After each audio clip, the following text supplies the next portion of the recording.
I don't know if you guys are getting tired of, well, I'm sure you're tired of Marjorie Greene, but tired of the stories about her national divorce idea. But I have another for you. And she just won't stop in these interview settings, embarrassing herself with this national divorce idea. And also just her explanation for the idea, the horrible, terrible, illogical idea.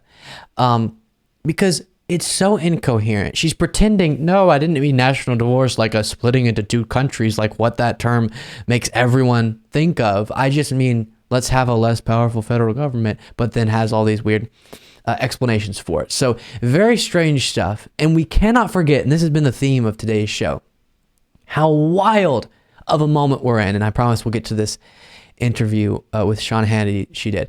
But a sitting congresswoman is openly calling for a national divorce. That's not normal. That's not okay. That's bonkers. Specifically about what you mean. You're not talking about separate countries or secession. Is that correct? That's right, Sean. And first of all, I want to thank you very much. You are one of the only ones that actually was willing to ask me what I'm talking about. Everyone else just talked about me and assumed what I was saying and accused me of trying to start civil war, accusing me of secession, and all kinds of things. What I'm talking about is reducing the size of our federal government and giving... Okay, we're going to pause it there, and then we're going to watch the rest of this clip, and then we have another one. But quickly, this gaslighty type thing where she calls out to the world, America should have a national divorce. And people go, oh my gosh, a congresswoman is calling for America to split into two. And she said in her original tweet, red states and blue states need to split. You're going to assume she means two separate countries, right? Yes, because that's how that term is used, okay? And then she turns around, probably because of the backlash, and goes, I didn't mean two separate countries. I didn't mean secession.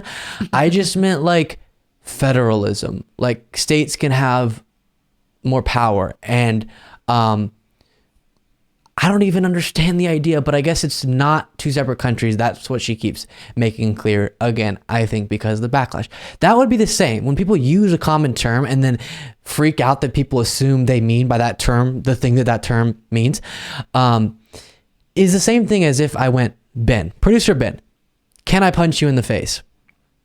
No.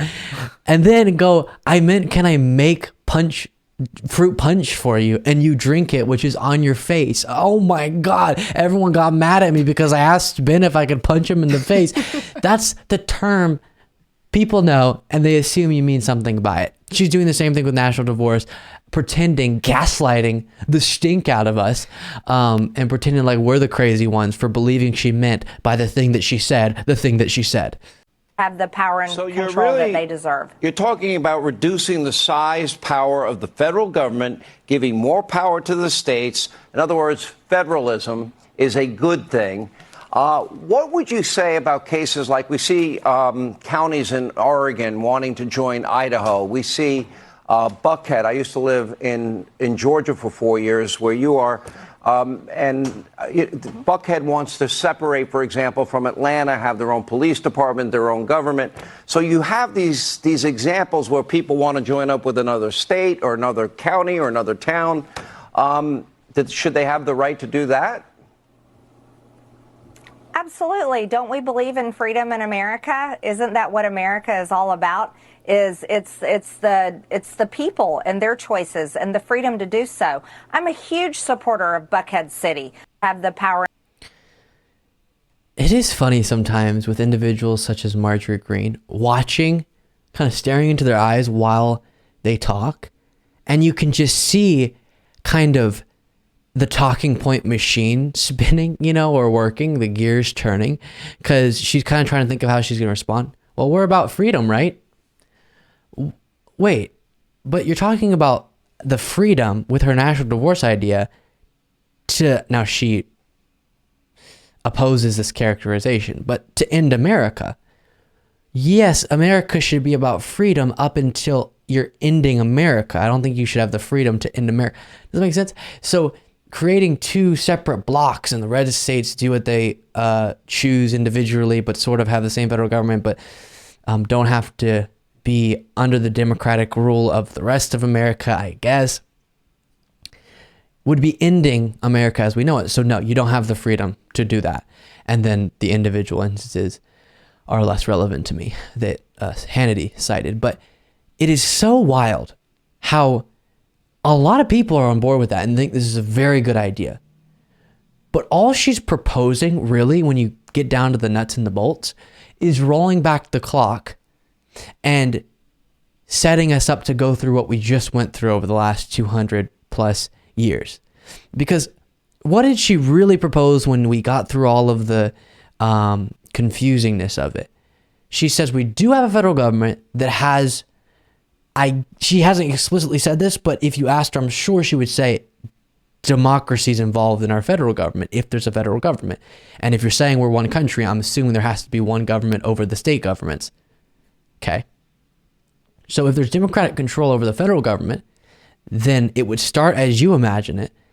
And then just like what we saw through our democratic process over the last number of years, it would morph into something different. And it's morphed into what we have now.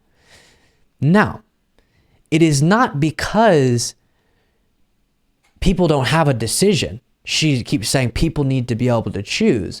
And this is about the freedom to decide. It's because people had a decision that we are where we are, that Biden is president. And unfortunately, in a democratic society, your decision, your choice is not always going to be the one that prevails because there's more than just you, if you can even imagine. And whenever you bring together multiple batches of people, people are going to make different decisions in the form of government we have through our democratic process, and that's okay. And if you want to change our federal government to make it smaller, as you keep saying, the solution's not an incoherent explanation for a national divorce. It's creating a movement, which hopefully you won't be able to be successful in, to push for different policies, to change the structure and the reality of the federal government. That's the solution. And guess what? There's tons of things I don't like about the federal government that I want to change. I think we should have universal health care. I don't think the solution is a national divorce. I think the solution is building support and a movement behind policies like that. And then you push for it. And the reason why the federal government and just generally the current leader and different things in our country aren't the way that you want them to be is because your belief system is not as popular as other belief systems. Your policies are not as popular as other policies. So either be better at advocating for your positions or change your positions. That's how a democratic society works. It's wild that it's very difficult for her to understand. And very sad to see a lot of people who have the I'm going to take my ball and go home mentality with democracy. Losing in a democracy is a functioning democracy. That's fine. You'll lose sometimes. Wanting to end the country and completely rip it in half because you lost in that democracy momentarily is not a functioning democracy. And Marjorie Greene should really start to understand that. We have a Reddit, a subreddit.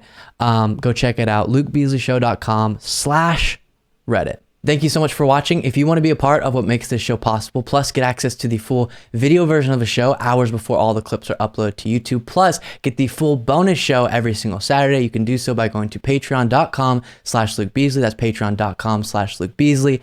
Link in the description.